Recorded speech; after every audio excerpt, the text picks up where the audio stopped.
Hi Nandan sir, how are you? How are you? Very good. There's a rumor going out, and I don't know, you have to prove me wrong. People say they compare you to Vishweshraya.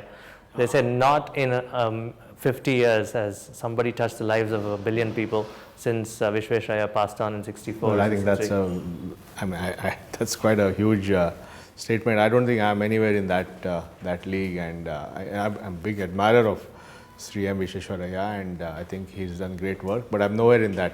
Come on, you've touched the lives of 1 billion people?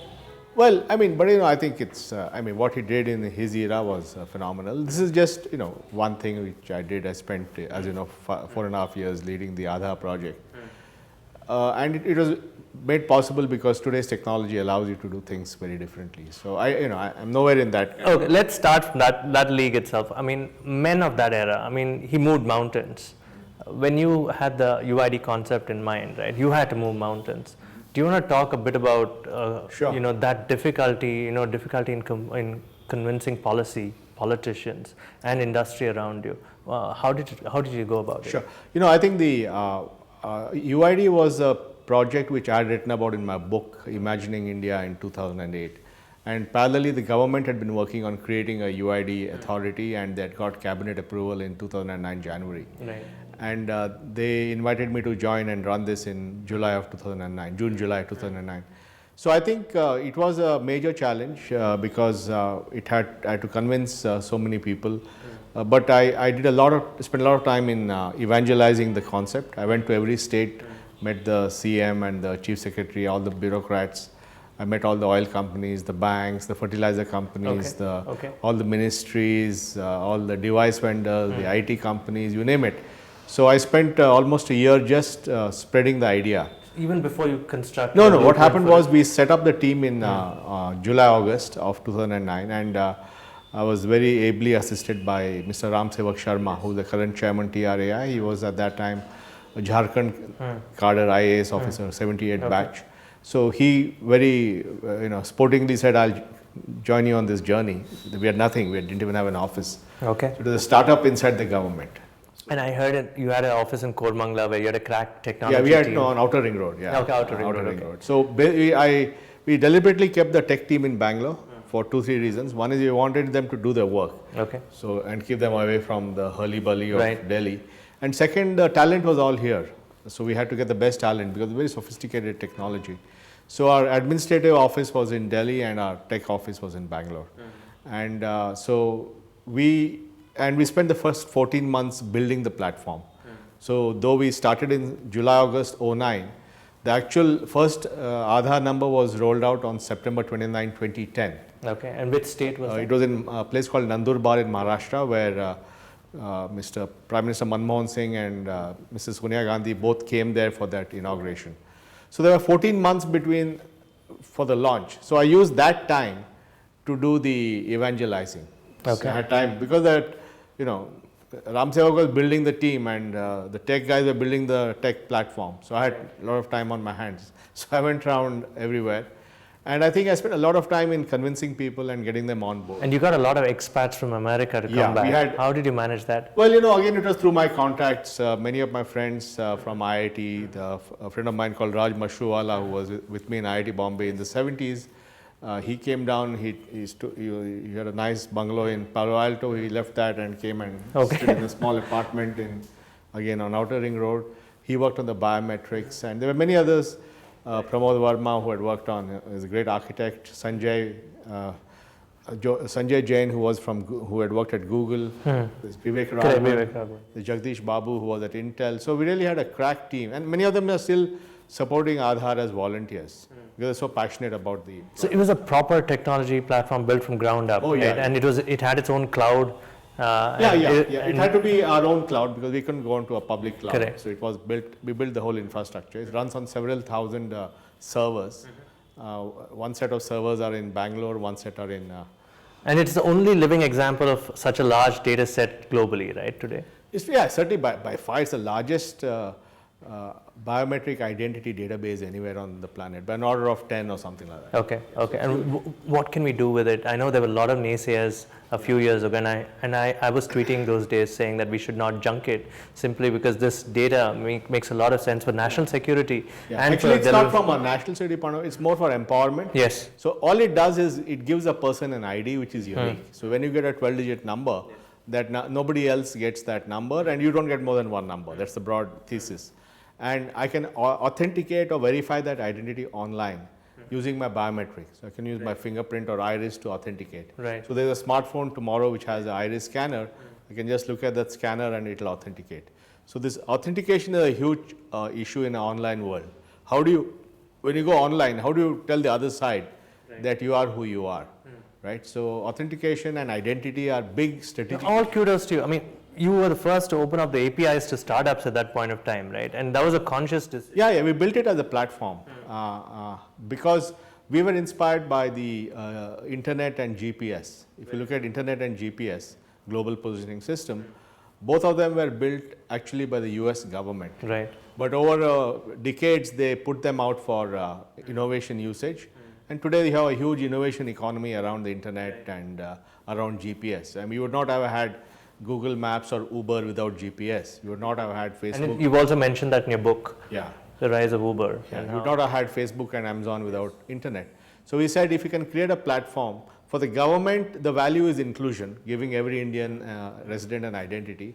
And also it's a way to reduce, make the finance of the government more efficient by eliminating completely agree. ghosts. That's the government benefit. Especially at the collectorate level, Yeah. where a lot of subsidies are passed. That's right. Subsidy, and I already saved billions of dollars on that. And on the other side was an innovation platform for new apps that will benefit people. And you pulled off another thing where the payment gateways of India, the UPI, that was a master stroke. I mean, it's going to save us a lot of forex. So how did you manage that? So we work closely with a great organization called NPCI, which is the National Payment Corporation of India, which is a group that, fantastic company owned by the banks that is in charge of India's retail payments.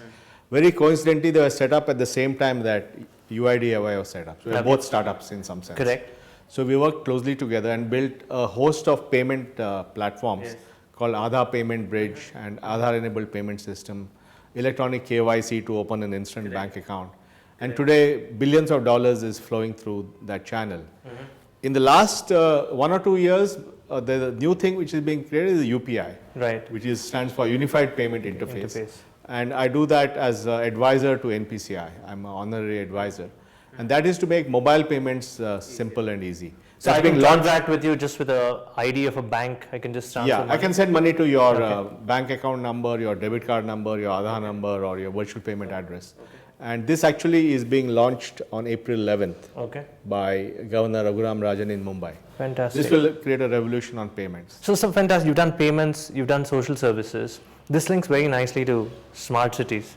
When I go to all these business meetings for IT service companies, they talk about implementation. It's always a sales cycle. Nobody thinks about consumer like you have today.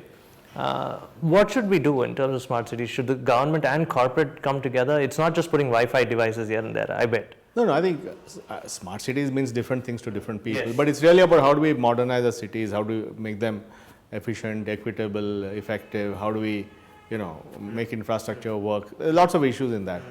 My involvement in cities actually has been there for a long time. I used to chair something called the Bangalore Agenda Task Force. Yes. And we did a lot of work in the early 2000s working on city issues. That's where I learned about cities. And then I was part of a group which worked at the center to input into a policy which became the Jawaharlal Nehru National Urban Renewal Yes. Mission. Yes. So that really, first time that cities were taken as an That was about a important- decade ago. Yeah, and then of course now cities have become prime with smart cities project, Amrut and this and that. But fundamentally it began about 10 years back. And then to accelerate this, I have two other city kind of activities. I support and I'm the board of something called the Indian Institute of Human Settlements. Okay. It's a proposal to start a world-class university for urbanization in Bangalore.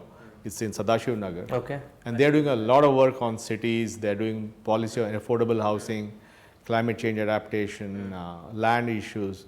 So we're doing some very serious work. It also will be a university to train professionals who can run India's cities. I think you'd agree with me. I think we should not follow the Western mode of smart cities, right? We can never be a New York, we can never be a London, or we can never be a Spanish city.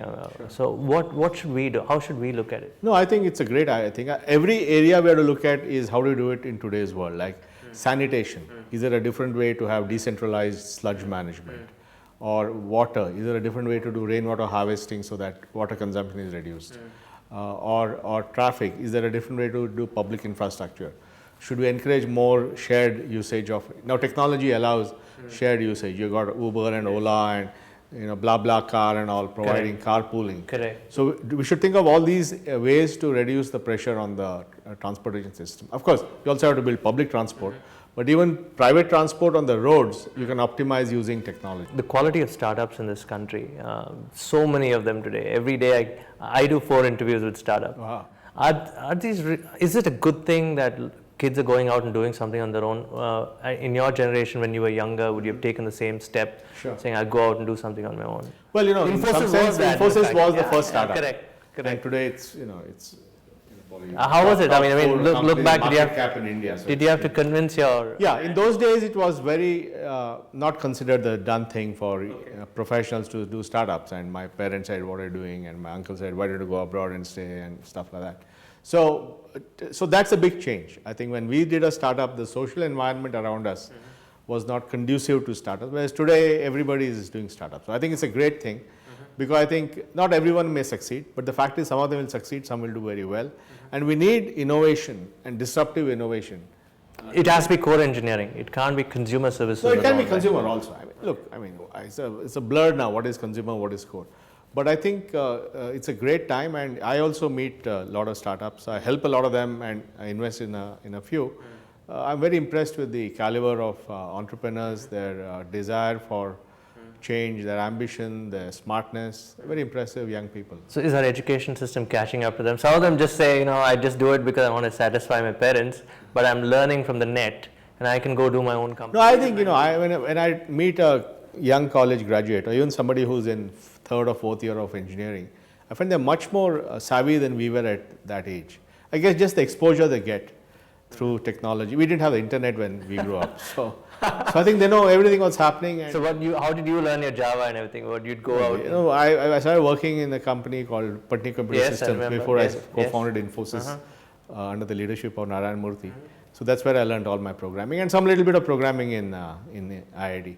Do you still code? Do you want to code? No, you don't? No, but I do design. I do a lot of, I think through design. But at a conceptual abstract level. This is what I'm talking about. Can you have design thinking at a very early stage for people who've started 3-4 startups, have an experience? What is design thinking for them? What advice do you give these startups? No, I think it's going back to first principles, looking at the form, the function, thinking of scale, thinking of creating a platform, thinking of how to make the platform engagement strong, interactions among users on a platform. I think the big shift in the last 10 years is the move from pipes to platforms. Right. Pipes, the old business was you produce something, your distribution, you reach the consumer. Correct. The new model is a platform. In fact, there's a very smart young man called Sangeet Paul Chowdhury in Singapore who's written a book called Platform Scale. It's the best book on platforms. So I think platforms is a different mindset. But the good thing is the digital natives, the youngsters, get that instantly. And that's why, the creator of Facebook is just 30 years old because he was able to visualize Facebook and WhatsApp and Messenger. So the younger guys are in a different sort of mindset, which is good for them. It is true. I mean, a lot of valuations running around. People like the gossip around who's making how much. But what they forget is the hard work that people like you, Mr. Murthy, put in. 25 years, 30 years, right? That's the kind of effort you need to. Yeah, it's a marathon. I mean, we have always believed that creating a great company is not a sprint, it's a marathon. It's about building for the long term. It's building the organization, building the culture, building the values, creating institutional sort of strength. And that's one area where I think some of our startups have to pay because things happening so fast. It's a blur, right? Yeah, so they're not sort of putting in a lot of the foundational pieces. So they're accumulating debt in some sense. Very true. And then technical debt or organizational debt, and then it's difficult to catch up later. The pressure gets to them. So one thing I do when I work with startups is encourage them to think long-term, strategic, platform creation, robust culture, organization, values, leadership. All these things are very important. So we marry those kind of ideas to their fundamental ambition and energy. What are you going to speak about? This concept of a unified India in terms of what you said, the elements that will make us. Is that what you're going to talk about there? Yeah, I mean, in a sense, I'm going to. I generally talk about. I'm not in any, from a specific point of view, but this thing that we call the India stack, Yes. which is a layer above Aadhaar, which does authentication, KYC, digital signatures, data repository, consent architecture, is really and payments is the heart of reimagining business and government, Okay. and that can dramatically, by a factor of 10, reduce the cost of doing business. Okay. That we think will create a massive explosion of innovation. So in the Innovations Forum, what are you going to speak about? This concept of a unified India in terms of what you said, the elements that will make us. Is that what you're going to talk about there? This thing that we call the India stack, which is a layer above Aadhaar, which does authentication, KYC, digital signatures, data repository, consent architecture, is really and payments is the heart of reimagining business and government, Okay. and that can dramatically, by a factor of 10, reduce the cost of doing business. Okay. That we think will create a massive explosion of innovation. And jobs to follow. And with jobs. The more innovation, I mean, look, India has millions of small businesses. If you make it easier for them to do business, then they double the employment. That's enough to employ 50 million people. that. So 300 million people by the end of 2030 need to be employed. Yeah. We're And going how to do we get there. create a architecture to do it at scale? So will we get there? Yeah, sure, well. I'm optimistic. Sure, I think everybody is working on the same. So, but you're an inspiration to all of us. Thank you for students, older people, everyone alike. Thank you, Mr. Nandan. Thank you. Thank you. Thank you very much.